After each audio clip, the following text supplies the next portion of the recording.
Hello students, आपका स्वागत है हमारे यूट्यूब चैनल में। और आज हम आपको कराने जा रहे हैं क्लास 12 का चैप्टर नंबर 1 विद्युत आवेश तथा क्षेत्र। विद्युत आवेश तथा क्षेत्र चैप्टर नंबर 1 है, जिसमें से एक बहुत इंपॉर्टेंट डेरिवेशन आज हम कराने जा रहे हैं जो कई बार बोर्ड एग्जाम में 5 नंबर में आया है। ये डेरिवेशन है कि अनंत लंबाई के चालक तार के कारण उसके किसी बिंदु पर उत्पन्न विद्युत क्षेत्र की तीव्रता के लिए सूत्र प्राप्त करें। ये डेरिवेशन इस चैप्टर का इंपॉर्टेंट डेरिवेशन है, जिसकी थ्योरी कुछ इस प्रकार हमको लिखनी पड़ेगी।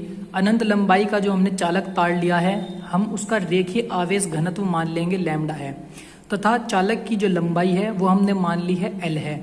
इसके मध्य बिंदु से आर दूरी पर चालक जो हम बनाएंगे डायग्राम में, उसके मध्य बिंदु से आर दूरी पर हम एक बिंदु P मान लेंगे, जिस पर विद्युत क्षेत्र की तीव्रता हमें ज्ञात करनी है।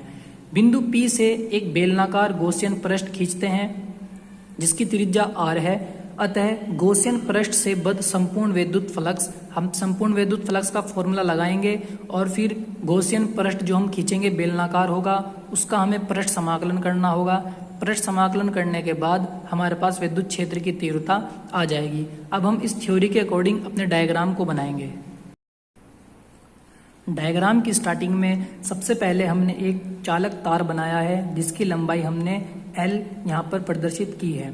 ये जो चालक तार है, इसका रेखीय आवेश घनत्व हमने माना है लैम्डा। रेखीय आवेश घनत्व हमारे पास होता है लैम्डा, और लैम्डा का फॉर्मूला जो हमारे पास होता है वो होता है हमारे पास Q/L। ये फॉर्मूला बताता है कि किसी भी रेखीय चालक में या किसी भी लंबाई में आवेश का वितरण हमारे पास कहलाता है रेखीय आवेश घनत्व। इसका मान होता है हमारे पास लैम्डा। अब हम इस जो हमने चालक बनाया है जिसकी लंबाई L है, अब हम इसके मध्य बिंदु से R दूरी पर एक बिंदु P लेंगे। अब हम देखते हैं कि R ये जो चालक है इसका मध्य बिंदु यहाँ पर है, तो हम यहाँ से R दूरी ऊपर चलेंगे और R दूरी ऊपर चलने के बाद हम यहाँ पर एक पॉइंट मान लेते हैं P। अब ये जो P पॉइंट हमने माना है, इस पॉइंट पर हमें विद्युत क्षेत्र की तीव्रता को ज्ञात करना है। इस बिंदु P पर हम एक अतिसूक्ष्म एलिमेंट को मान लेंगे।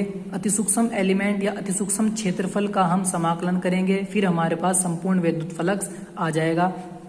इसलिए अब हमें जो बिंदु P है वो चालक के केंद्र से R दूरी पर है, और बिंदु P से हमें एक बेलनाकार गॉसियन पृष्ठ खींचना है जिसकी त्रिज्या हमारे पास R है। अब हम बिंदु P से R दूरी का जो हमने R त्रिज्या ले रखी है, इससे गॉसियन पृष्ठ खींचते हैं। गॉसियन पृष्ठ हम डॉटेड बनाएंगे और R दूरी का हमने बनाया है, तो ये R दूरी हो जाएगी इसकी। अब हम यहाँ से बेलनाकार, चूंकि जो चालक है और चालक की लंबाई हमारे पास L है और चालक की आकृति बेलनाकार होती है, तो हमारे पास गॉसियन पृष्ठ भी एक बेलनाकार आकृति का ही बनकर आएगा। जिस प्रकार हम डायग्राम में बेलनाकार गॉसियन पृष्ठ बना रहे हैं, इस प्रकार का गॉसियन पृष्ठ बनाना है और फिर इसका संपूर्ण विद्युत फ्लक्स हमें समाकलन करके ज्ञात करना है।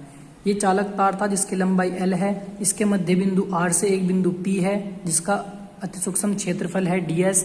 हमें बिंदु P से R त्रिज्या का एक गॉसियन पृष्ठ हमने बेलनाकार बना लिया है। अब हमें बिंदु P पर विद्युत क्षेत्र की तीव्रता और ds जो अतिसूक्ष्म क्षेत्रफल है उसकी दिशा देखनी होगी।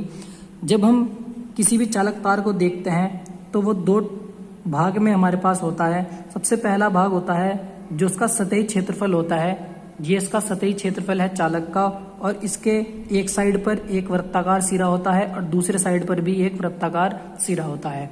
सतही क्षेत्रफल पर ds और विद्युत क्षेत्र की दिशा अलग होगी, और इसके दोनों वृत्ताकार सिरों पर ds और विद्युत क्षेत्र की तीव्रता की दिशा अलग होगी। तो सबसे पहले हम वृत्ताकार सिरे पर देखते हैं। वृत्ताकार सिरे पर जो अतिसूक्ष्म एलिमेंट की दिशा होगी वो इस प्रकार होगी, और जो विद्युत क्षेत्र की दिशा होगी वो ऊपर की तरफ होगी, जिसके कारण हमारे पास यहाँ बनने वाला जो कोण होगा वो हमारे पास बनेगा थीटा बराबर 90 डिग्री।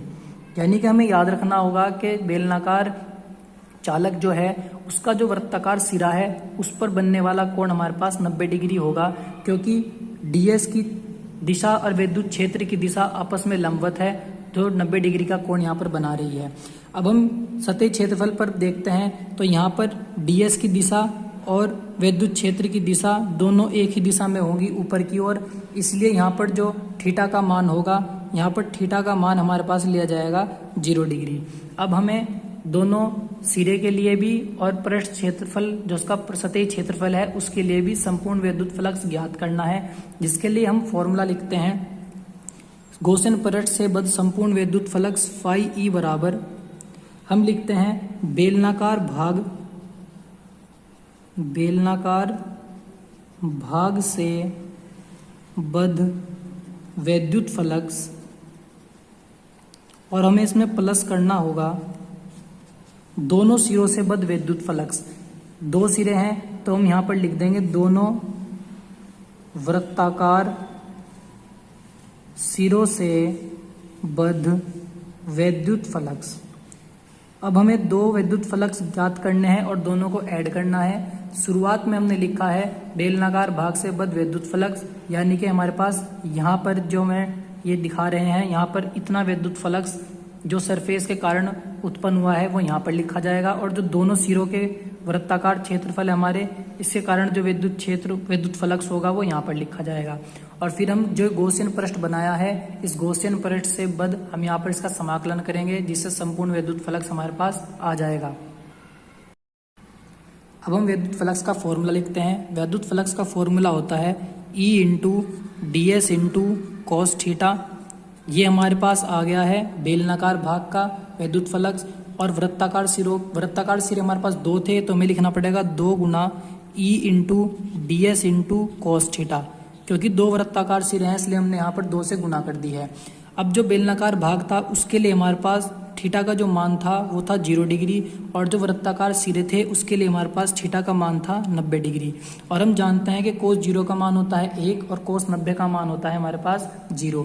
तो यहाँ पर जब हम 0 रखेंगे तो ये पूरी वैल्यू यहाँ पर हमारी 0 हो जाएगी, और हमारे पास आएगा फाई ई बराबर E इंटू डी एस, और यहाँ पर कोस 0 का मान हो जाएगा 1, तो हमारे पास आएगा E इंटू डी एस।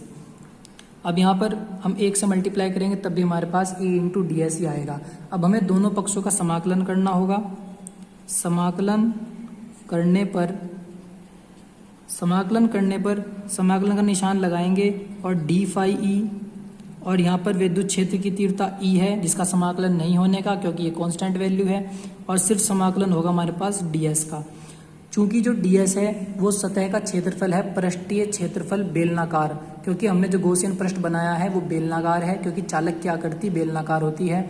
अब जो बेलन का पृष्ठ क्षेत्रफल होता है वो होता है 2 पाई RL, तो इसलिए समाकलन ds का जो हमारे पास मान आ जाएगा वो आ जाएगा 2 पाई RL। इससे पिछले डेरिवेशन में हमारे पास जो गॉसियन पृष्ठ था वो गोला था, इसलिए उसका जो हमारे पास ds था वो आया था 4 पाई R स्क्वायर, और इस बार जो गॉसियन पृष्ठ है वो बेलनाकार है इसलिए उसका ds आया है 2 पाई RL। अब हम यहाँ पर समाकलन कर देंगे और ds की जगह हम 2 पाई RL लिखेंगे, और यहाँ पर आ जाएगा फाई e, और e इंटू हमारे पास आ जाएगा 2 पाई RL। ये हमारी समीकरण नंबर 1 बन जाएगी। अब हमें गॉस की प्रमेय से विद्युत फ्लक्स भी देखना होगा। गॉस की प्रमेय के अनुसार जो हमारा विद्युत फ्लक्स होता है फाई ई वो होता है Q इंटू 1/ε0। हम इसे समीकरण नंबर 2 बनाएंगे, और हम यहाँ से देखते हैं कि विद्युत फ्लक्स फाई ई जो गॉस की प्रमेय का है और विद्युत फ्लक्स फाई ई जो बेलनाकार गॉसियन पृष्ठ के द्वारा हमारे पास आया है, ये दोनों हम समीकरण 1 व 2 को बराबर रखेंगे और यहाँ से हम ई का मान निकालेंगे। तो समीकरण 1 व समीकरण 2 से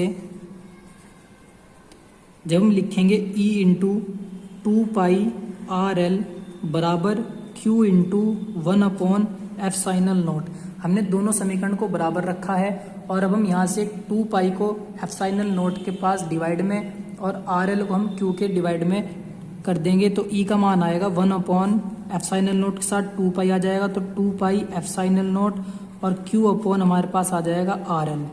यहाँ तक हमने अपने डेरिवेशन को कर लिया है। अब हम देखते हैं कि हमें जो चालक तार दिया गया था उसका रेखीय आवेश घनत्व हमारे पास लैम्डा था। रेखीय आवेश घनत्व हमारे पास लैम्डा था, और जो लैम्डा की वैल्यू होती है हमारे पास Q अपॉन L। ये हमारा है रेखीय आवेश घनत्व। चूंकि हमारे पास Q है तो तो इसलिए हम यहाँ से रेखीय आवेश घनत्व के फॉर्मूले से Q की वैल्यू को निकालते हैं तो L डिवाइड से मल्टीप्लाई में चला जाएगा और Q की वैल्यू आ जाएगी लैम्डा इंटू एल। अब हम इस वैल्यू को जो लैम्डा इंटू एल आया है इसे वैल्यू को यहाँ पर हम रख देंगे Q के स्थान पर, तो हमारे पास आएगा E बराबर 1/2 पाई एप्सिलॉन नॉट, Q के जगह पर रखेंगे हम लैम्डा इंटू एल और अपॉन में RL। अब यहाँ से L कैंसिल हो जाएगा और हमारे पास आएगा 1/2 pi epsilon not lambda upon R। ये हमारा E का मान आ गया है। अब हमें 2 pi epsilon not 1/2 pi epsilon not का मान या तो निकालना पड़ेगा, और चूंकि हमें 1/4 पाई एप्सिलॉन नॉट का मान डायरेक्ट पता है 9 × 10⁹, तो इसलिए हम यहाँ पर 2 पाई को 4 पाई बनाने के लिए 2 से मल्टीप्लाई कर देंगे। हर में और अंश में भी हमें 2 से मल्टीप्लाई करनी पड़ेगी, तो हम अंश और हर में दोनों में 2 से मल्टीप्लाई करेंगे। 2 से गुना करने पर जो हमारे पास फाइनल फॉर्मूला बन के आएगा वो आएगा E बराबर 1/2 पाई एप्सिलॉन नॉट में जब 2 की गुना होगी तो यहाँ पर आ जाएगा 4 पाई एप्सिलॉन नॉट, और जब लैम्डा में ऊपर 2 की गुना होगी तो आ जाएगा 2 लैम्डा अपॉन R। ये हमारा फाइनल फॉर्मूला आता है अनंत लंबाई के चालक तार के कारण किसी भी बिंदु पर विद्युत क्षेत्र की तीव्रता का। यहाँ पर E विद्युत क्षेत्र की तीव्रता है, 1/4 pi epsilon not constant value है जिसका मान हमने लिखा है 9 × 10⁹। इसका मात्रक होता है न्यूटन मीटर स्क्वायर प्रति कूलम स्क्वायर। यहाँ पर लैम्डा है रेखीय आवेश घनत्व जिसका फॉर्मूला होता है Q/L, और R वह दूरी है जिस पर हमें विद्युत क्षेत्र की तीव्रता ज्ञात करनी है। ये डेरिवेशन भी इम्पोर्टेंट डेरिवेशन की लिस्ट में आता है जो कई बार एग्जाम में पूछा गया है। अगर आपको हमारी ये वीडियो अच्छी लगी हो तो हमारी वीडियो को लाइक करें और हमारे चैनल से जुड़े रहने के लिए चैनल को सब्सक्राइब करना ना भूलें। धन्यवाद।